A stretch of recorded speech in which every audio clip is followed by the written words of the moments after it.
Welcome to another deep dive, everybody.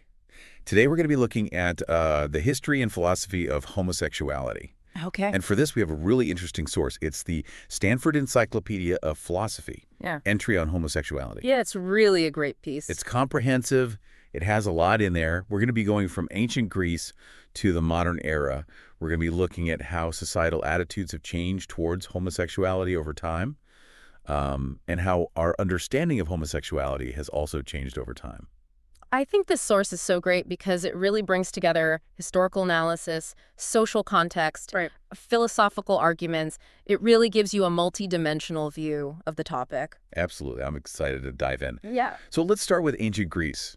Our source says that the ancient Greeks, their concept of sexuality was a little different than ours. Yeah, very much so. They didn't have the same kind of black and white homosexual, heterosexual categories that we have today. Right. They were more focused on the dynamics within relationships and the roles that people played. Yeah, they had these concepts of Erastes and Eromenos, which were the active and passive partners in a relationship. Gotcha. And usually it was an older man and a younger man.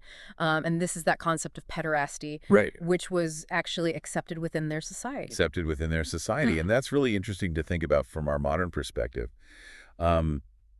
But if they weren't focused on sexual orientation as we understand it today, then what were the key factors that sort of shaped their views on these relationships?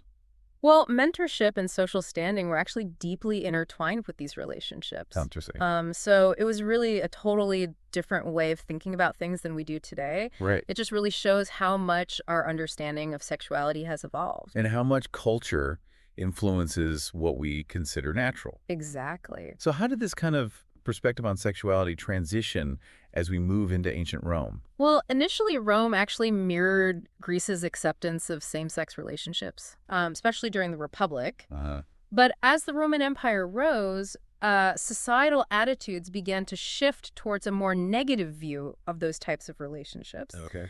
And this was further fueled by the growing influence of early Christianity. Right, because figures like St. Augustine emphasized procreation as the primary purpose of sex. Yeah. And that's a pretty big difference from the more fluid approach that we saw in ancient Greece. Yes, yeah. Was this shift towards this procreation-centric view? Was it something that happened quickly, or was it more gradual? It was definitely more of a gradual process. Okay. You know, it took place over centuries, really. Wow. And you have to think about the context, too. You know, the Roman Empire at this time was facing all these internal and external pressures. Right. And this stricter view of sexuality may have been a way to reinforce traditional values and bolster social stability during this time of immense change. Almost like anxieties about other things in society might have kind of been manifested. Yeah, I think it's a really fascinating connection. In a more restricted view of sexuality. Yeah. How did this then evolve into the medieval period? Well, the concept of sodomy emerges as a key factor during this time. Okay.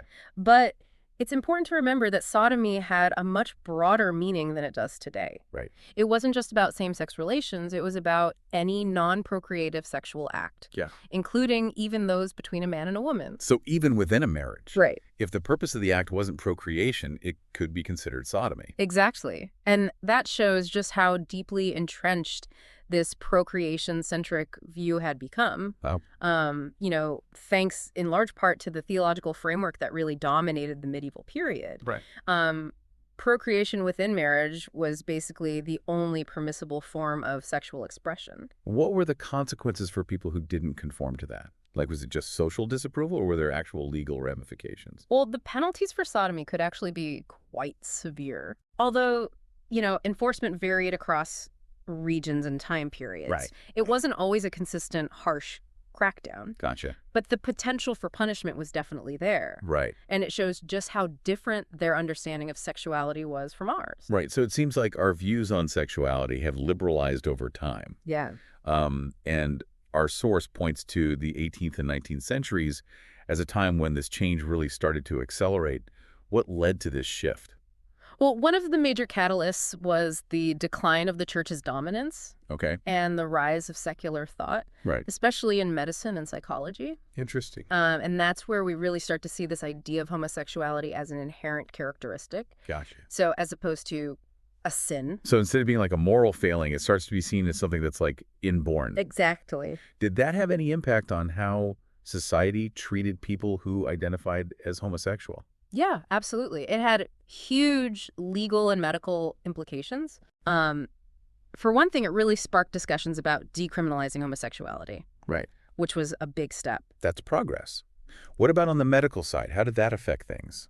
Well, on the one hand, the idea that homosexuality was innate really challenged the idea of it as a sin. Right. But on the other hand, it also led to its medicalization. Okay. So it became this condition that could be diagnosed and potentially even cured, Right. which is, a really complicated and often problematic chapter in this history. Right. It seems like even when we are progressing, sometimes there are unintended consequences Absolutely. that need to be examined. Hmm. So let's move into the 20th century, a period marked by some monumental shifts Yeah, for sure. in societal attitudes. Big time. And we see a gradual liberalization of sexual norms, Right. culminating in the Stonewall riots Yes, in 1969, which really ignited the gay liberation movement absolutely. and led to some huge steps in the fight for LGBTQ+ rights. What made the Stonewall riots so significant? Well, it was more than just protests. Okay. It really symbolized this collective refusal to be silenced. Right. This demand for recognition and equality. Uh-huh. And it really galvanized the LGBTQ+ community and spurred this wave of activism that continues to this day. So it was really like a spark It for a was. movement. What were some of the concrete outcomes of that movement? Well, one of the most significant was the removal of homosexuality from the list of mental disorders, Okay. which was huge for depathologizing same-sex attraction. Right.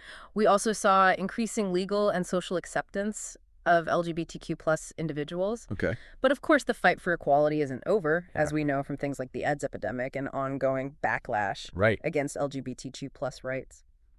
So these challenges remind us that it's an ongoing struggle Yeah. and the importance of persistent advocacy. Yeah. And speaking of challenging norms, the rise of queer theory in the late 20th century really took these conversations in a whole new direction. Yeah. What exactly is queer theory? Well, it's radical in the sense that it challenges the very categories we use to define sexuality. Right. It pushes beyond that traditional gay and lesbian framework Uh-huh.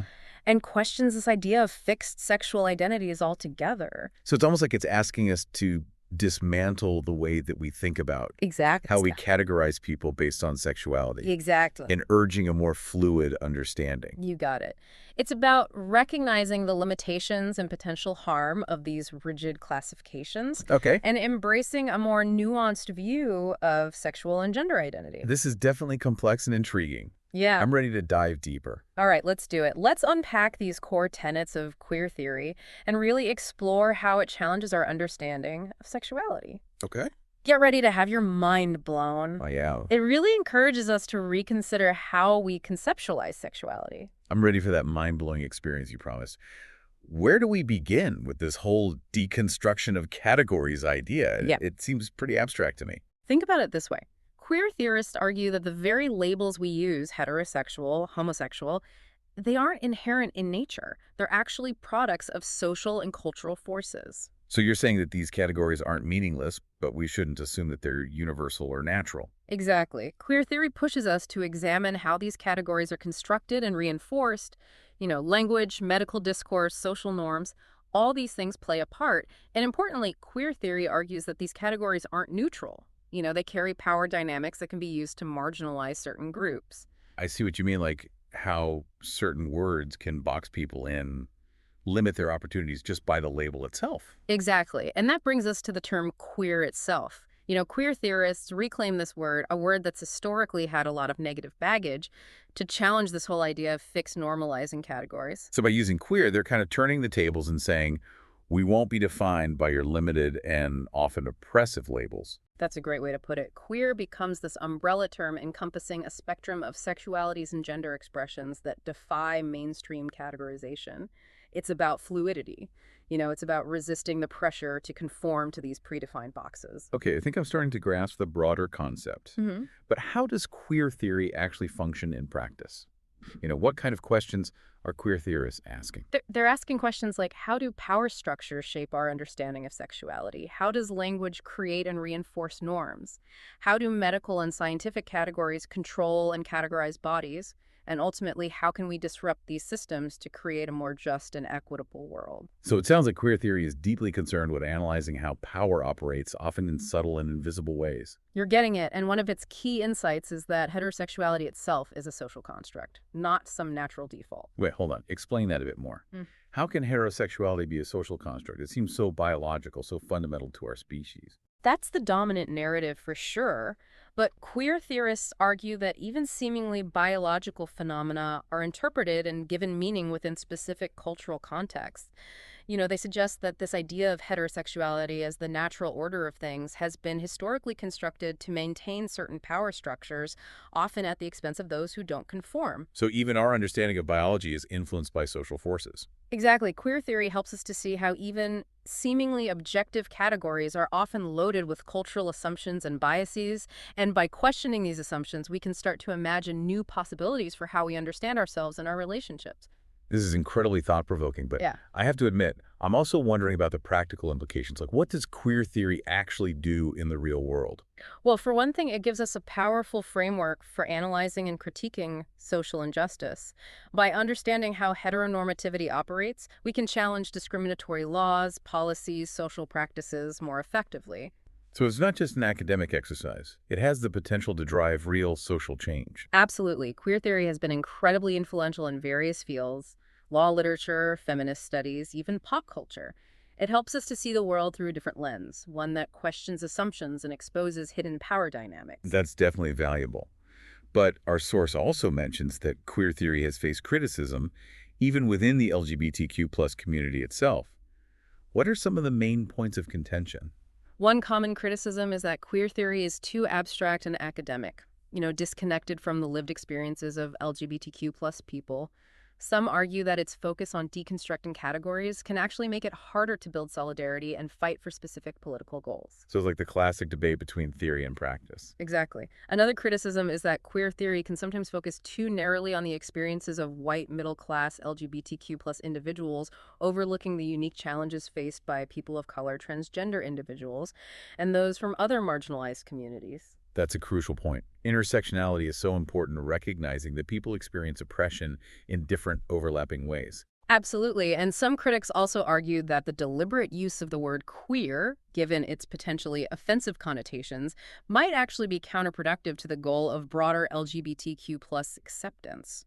So the word itself, even though reclaimed, could become a barrier to understanding and connection. That's the concern. It's a complex debate with valid points on both sides, but ultimately I think it's important to engage with queer theory, critically recognizing both its strengths and its limitations. I agree. It's about using these intellectual tools to think deeply about how we build a more just and inclusive world. Exactly. Our source also delves into the concept of natural law, which has historically been used to justify discrimination against LGBTQ plus people. Right, natural law, that idea of a moral order embedded in nature that dictates how we should live.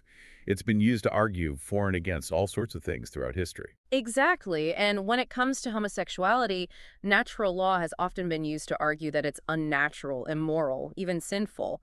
Those who hold this view often point to the idea that sex is primarily for procreation, and any sexual act that doesn't fulfill this purpose is inherently wrong. It's that everything must be for procreation argument that seems to pop up time and time again.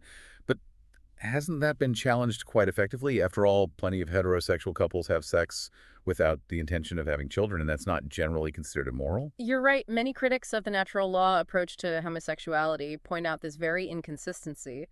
They argue that if procreation is the sole justification for sex, then any form of non-procreative sex, including heterosexual acts like oral or anal sex, or even sex using contraception, would also have to be considered immoral, That would make for a very restrictive view of sexuality. to say the least. And then there's the question of what natural even means in this context, as we discussed with queer theory. Even our understanding of nature is shaped by cultural values and interpretations. So appealing to nature as a moral authority can be pretty slippery. It's like using natural as a substitute for what I personally believe is right. But personal beliefs don't always align with justice or fairness. Precisely. And historically, natural law has been used to justify all sorts of oppressive practices, not just discrimination against LGBTQ plus people. So it's important to be critical of this concept and how it's been used. It's about recognizing that appeals to nature can often be used to mask deeper prejudices and power imbalances. Well said, and this brings us to some of the contemporary debates surrounding natural law and homosexuality. Okay, I'm all ears. How are these age-old arguments playing out in the modern world?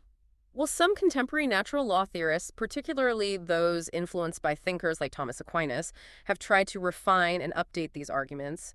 They still hold that certain human goods like marriage and procreation are essential for human flourishing. So they're not abandoning the natural law framework entirely, but they're trying to reinterpret it in a way that's more relevant to modern society? Exactly. Some of these thinkers argue that while homosexual acts might be considered morally wrong from a natural law perspective, this doesn't necessarily justify discrimination or legal inequalities.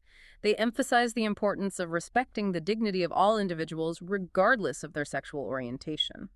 That's certainly a more nuanced approach than the outright condemnation we sometimes hear from more extreme opponents of LGBTQ plus rights. It is, but even these more moderate natural law perspectives still face pushback.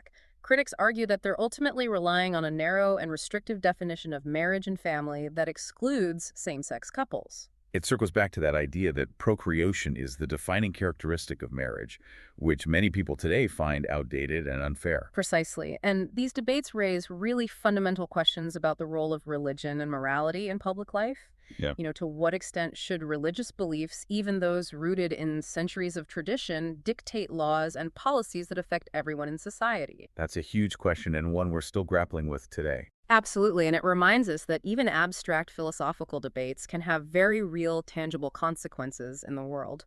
But before we get too far ahead of ourselves, let's take a step back and revisit some of the key points we've covered so far in this deep dive. That sounds like a great idea. It feels like we've covered so much ground already, from the social dynamics of ancient Greece to the intricacies of queer theory to the complexities of natural law.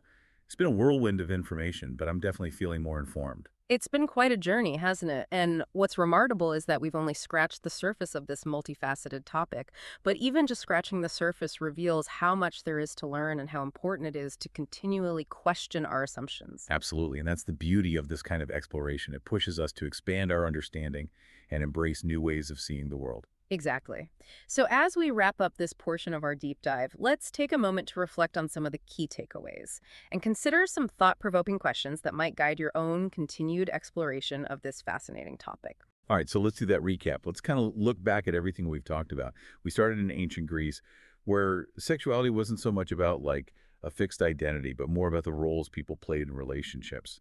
And then we saw how Christianity, particularly figures like St. Augustine, really shifted things towards a more procreation-centric view of sexuality.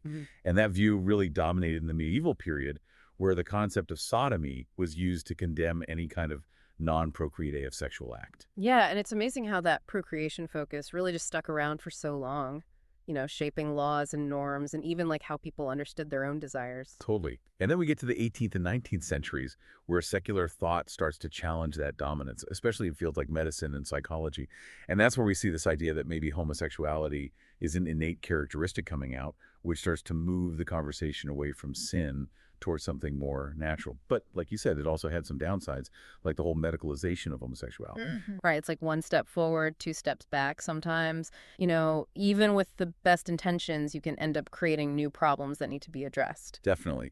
And of course, we can't talk about the 20th century without mentioning the Stonewall riots, that huge moment that really launched the gay liberation movement and led to some major victories in the fight for LGBTQ plus rights. Stonewall was powerful. A real refusal to be silenced, a refusal to be pushed to the margins. It was the spark that lit a fire that's still burning today. And speaking of challenging norms, we dove into queer theory, which pushes us to really deconstruct how we think about sexuality and gender altogether. It's about questioning these fixed categories and embracing the fluidity and diversity of human experience. Queer theory shows us that these categories we take for granted, they aren't these natural fixed things. They're shaped by history and culture. It makes us think critically about how power works, and it opens up space to imagine different ways of understanding ourselves and each other. So as we wrap up this whole deep dive, what are some of the big things you hope our listeners are walking away thinking about? I think the biggest takeaway is that how we understand sexuality, and particularly homosexuality, it's always been changing, throughout history. Religion, science, social movements, cultural norms, they all play a part, and understanding that change is crucial for making sense of the conversations we're having today. It's realizing that how we label and define things, it isn't set in stone. It's constantly being shaped by everything around us. Exactly. And that awareness, it can help us be more compassionate and understanding towards folks who don't fit neatly into these boxes of normal or natural. It's about celebrating the diversity of human experience and acknowledging that there's no single right way to be when it comes to sexuality or identity. And it seems like critical thinking is so important when we're navigating these topics. Whether we're looking at history or philosophy or current debates, we got to question our own assumptions and really dig into the details. Absolutely. Especially when we're dealing with things that are so tied up with strong feelings, personal beliefs, and political agendas. It's about being willing to challenge ourselves and to be open to different ways of seeing the world. So as our listeners continue to explore these ideas, what are some questions or areas you'd encourage them to consider?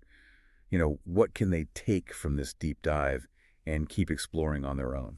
Well, one question that feels really important right now is how can we build a society that truly embraces and celebrates diversity, in every sense of the word, including sexual diversity?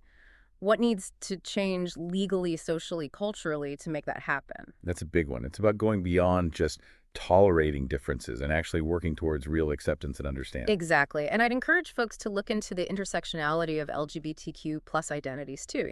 How do race, class, gender identity, and other factors shape the unique experiences of people within the community? Right. So, a good reminder that the LGBTQ plus community isn't this one big group. Yeah. There's so many different experiences and perspectives within it, and it's important to listen to and uplift those voices. Well said. And finally, I just say never stop learning and never stop being willing to challenge what you think you know. The beauty of exploring these topics is that it's a journey of discovery that never really ends. It's about embracing the unknown and being open to being surprised or even challenged by what we find along the way. Couldn't have said it better myself. Well, on that note, I want to thank you and all our listeners for joining me on this deep dive into the history and philosophy of homosexuality. It's been a real joy exploring these ideas with you both. The pleasure was all ours. To everyone listening, keep those minds curious, and we'll catch you on the next deep dive.